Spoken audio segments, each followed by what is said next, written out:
Coming up on show 395, we'll call it the He's Unemployed edition. We'll tell you more about the world's biggest selling EVs. What do you reckon the top three are? We'll tell you about a new Chinese EV that's coming, Audi building a massive solar project, and what's the latest on Apple's electric car project. All those stories and more on today's EV News Daily. Well, good morning, good afternoon and good evening wherever you are in the world. Welcome to the show, Friday 22nd of Feb edition. My name is Martyn Lee. Been through all the EV stories I can find today. Goodness me, there was a lot of news today. But, I've whittled it down. I've definitely lost a few stories because I want to save you time in a little 15-20 minute burst. I want to save you going through hours of blogs. And hopefully this is what you need to know to be up to speed next time you're talking to a friend, a buddy, someone at work about EVs so that you have got the knowledge. Thank you as always to the team at myev.com. Man, they know what they're talking about with buying and selling EVs. It's a marketplace. It's in the USA only.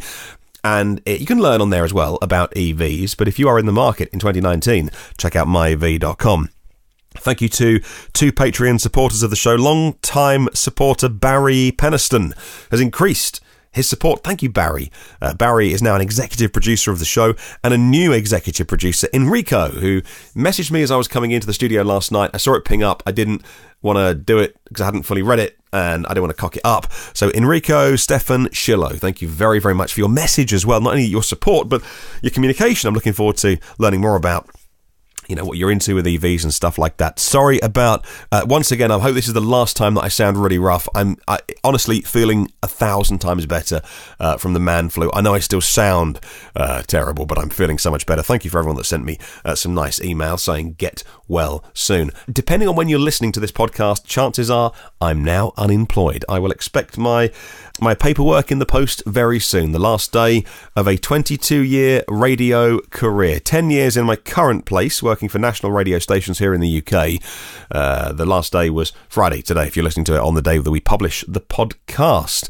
And I'm gonna give podcasting a go. Not just this podcast, but working on other things as well. And actually working on is an enormously exciting project. I'll tell you more when I can. But I think if you, like me, love not just EVs but cars, I think you're going to like this. But anyway, more when I can tell you. Hey, so I was taking a meeting today with someone very influential. I can't even, I was going to give you a clue, but I can't even tell you who I was meeting today. But I took a meeting for an hour and we talked EVs because that was what the meeting was about. I'm being cryptic, I know. But we were talking about the world's best-selling EV, and I said, of course, it's the Nissan LEAF, selling just over 300,000 models. And I thought I better check my numbers because I should know.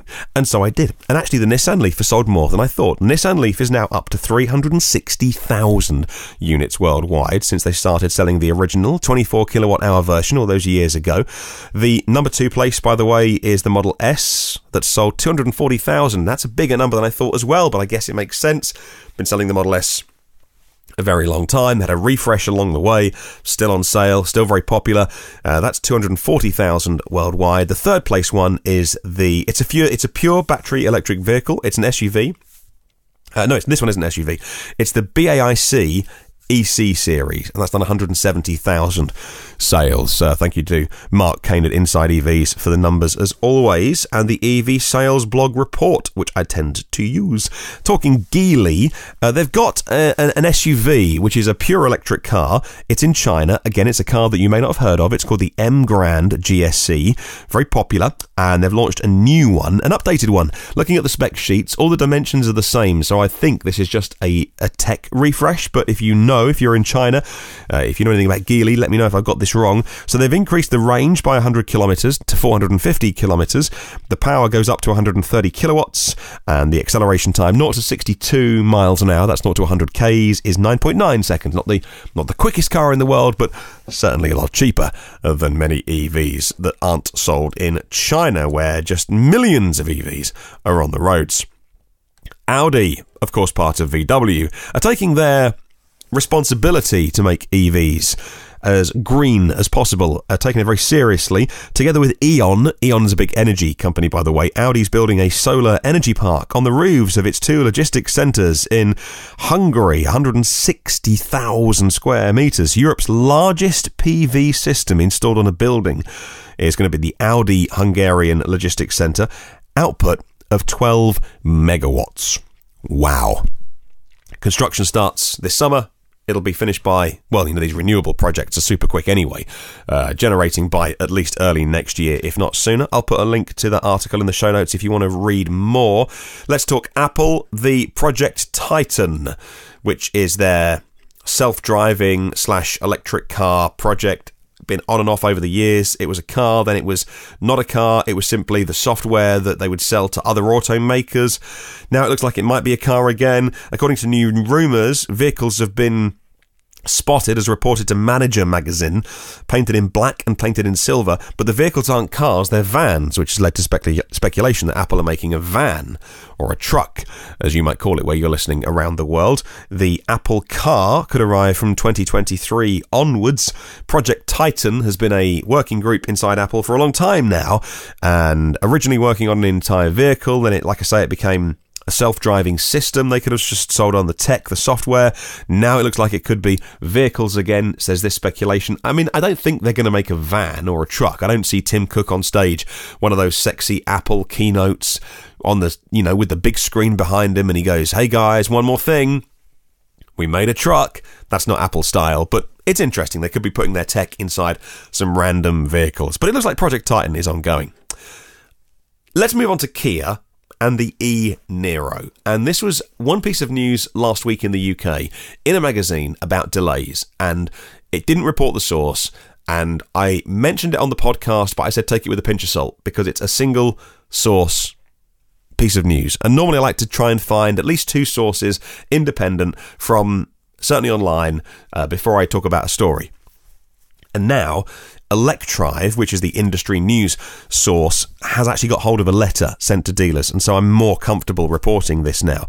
Buyers of the Kia eNiro in Europe, by the way, my weapon of choice. I don't own one. I'd love to own one. I didn't put my order in. Only 1,000 of them coming to the UK this year, and I didn't put my order in. And so they're all gone now. They went so quickly. This letter sent to dealers is telling the buyers to be more patient. And I quote, "Europe-wide demand clearly exceeds expectations and current battery production capacity." End quote. The letter to dealers was shown to Electrive. They say the delays apply to both new orders and orders already in the system. This is not good news. I know people that have ordered the eNiro. This is not good news for them. It's recommended for dealers to adjust their communications from 6 months to at least 12 months, if not longer. According to the document, vehicles that have already had a deposit put down for, and that buyers had been told they were getting it in spring, this document says that Electrive say they've seen that it will be a significant delay, that they will come significantly later. I'm slightly confused at this. I'm slightly frustrated because we know that Hyundai and Kia as a group can make great EVs. The Soul is great. The Ioniq is great. The Kona is great. We know that they've got good tech. We know they've got battery companies in South Korea. SK Innovation, LG Chem on their doorstep. We know those battery contracts have been a long time coming. We don't know when they were signed. We don't know if they're flexible. We don't know if the battery suppliers have said, "I'm sorry, we can't give you as many batteries as we signed the contract for." We don't know. But I'm frustrated because this isn't the first EV they've made. Unlike some other automakers that don't have any EV products, Hyundai and Kia, all one company really, have got a good form in making EVs. And now to say, "Oh, our bad, we didn't realise anybody wanted them, so yeah, it's going to be a while yet, maybe over a year. If you order one now, you can have one next spring. Sorry, guys. Didn't realise anybody wanted these electric cars." It blows my mind. Then again, it's not my money at the end of the day, is it? I'm not the one writing the checks, buying the batteries, investing in factories. The bottom line, you have to try and understand the investments that need to be made in these new cars, but equally it's frustrating. I'd love an eNiro, but to wait a year, well, you just buy a Model 3. You just would, because then you get the Tesla supercharging network. And I'm not a Tesla fanboy, and I love the Kona's a great car, but if I'm buying a car now, and now Kia are saying, well, you got to wait a year for the eNiro, I just buy Model 3. I know it's going to be slightly more expensive, but I can charge it at the superchargers. I can charge it on CCS here in Europe on the combo plug. And frankly, I mean, you have to admit that the self-charging stuff with Tesla is on a different level. yes, it's going to be more expensive because they're only selling the performance Model 3s and the long range for now. So, goodness. Hey, by the way, sticking with Kia and Hyundai, I've had a couple of emails in the last few hours. I've not researched this. So again, take this with as much of a pinch of salt as you want. But two separate people have both emailed me in the last few hours to say that they heard that there was stock of the Kona in California, and both of the listeners of the podcast went to inquire, and one sent me a screenshot of the printout of his quote, finance quote, and California dealers, well, these two California dealers have added a £5,000 rarity premium. So you've got the price of the Kona, they've got them in stock, but the dealers have added $5,000 because they can, because the cars are rare, because supply doesn't match demand. They know they can do it. Now, I think that's treating customers like scum. I was going to say a different swear word then. I think that's disrespectful to customers. I mean, some would say, yeah, capitalism, get used to it. But that really annoys me. But anyway, if it's true. I don't know why those... It was a screenshot that was sent to me. $5,000 premium just because the cars are scarce. Come on. That sucks. Treat your customers well. Sticking with Kia, by the way, they're going to be up the Geneva Motor Show in a couple of weeks' time with a new concept car to show off their vision of the electrified car range. There's only a teaser image released today, but if you know the Stinger, it's a fossil car, and I've got really little interest in fossil cars these days, but the Stinger is actually a pretty cool car. It looks like that in the image, I think. And so that is their vision of their electric cars going forwards. Right, moving on. I've got some more stories, but I think I'm going to wrap this up soon because, as you can hear, my voice is going. What with this cold that I'm trying to shake off. Firstly, headline. Analyst doubts Elon Musk. Well, I'm sorry, that's not a fair fight. That's like putting a lightweight into the ring with a heavyweight. If you are doing the job of an analyst and you are criticising Elon Musk, well, I'll tell you what. First of all, you launch a car company. You do the impossible. Then, when you've done that successfully, come back and be an analyst, and then we'll listen to your opinion. But still, we'll report on the story. An auto industry analyst, and he may be an expert, but he's not an expert at making EVs, has criticised Elon Musk's claim that an electric car can drive itself on full autonomy by the end of the year, says CNBC. He may be misleading the public, says Carl Brauer. He is an executive publisher at Cox Automotive. And look, this is based on a podcast with ARK Invest that Elon Musk did a couple of days ago.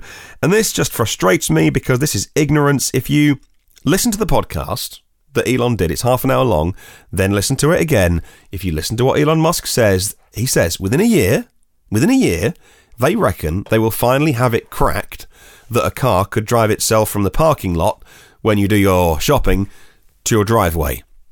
The technology will exist to do that, right? That's a set of features. That is a set of autonomy features, and Elon said probably 12 months away, maybe by the end of the year, that'll be done in terms of the suite of autopilot products that they make. The car would be able to navigate its way, an on-ramp onto the road, an off-ramp to your house. And then he went on to say, that's very different to what people think when they think full autonomy, which is you can fall asleep at the wheel, right? And that is in a whole different league. That is recognising pedestrians and cyclists and animals running into the road, and even normal things like stop signs in every different country, and traffic lights, and different sequences of traffic lights, and different junctions. And he says that is so far off.